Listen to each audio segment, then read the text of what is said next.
वजीर आजम से मुलाकात की, मझ वेच के घोड़ी लई, दुध पीनों गई लिद सुटनी पई।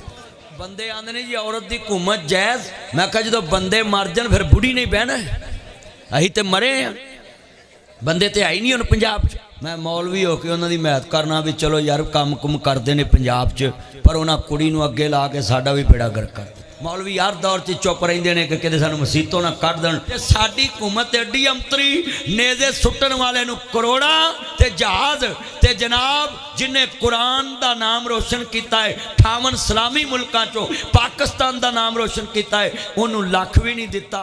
मैं उत्थे पाकिस्तान दा 500 मौलवी जमा होया सी इस्लामाबाद, अगे जनरल साहब भी खड़े ते शबाशीष भी खड़े, ते मजाल किसी मौलवी ने उठ के कहा कि कुरान वाले नूं भी कुछ दे दो। उत्थे सारे इंज सिर्फ सैल्फियां लवाउण गए सी। हमने वजीर आजम से मुलाकात की, मझ वेच के घोड़ी लई, दुध पीनों गई लिद सुटनी पई।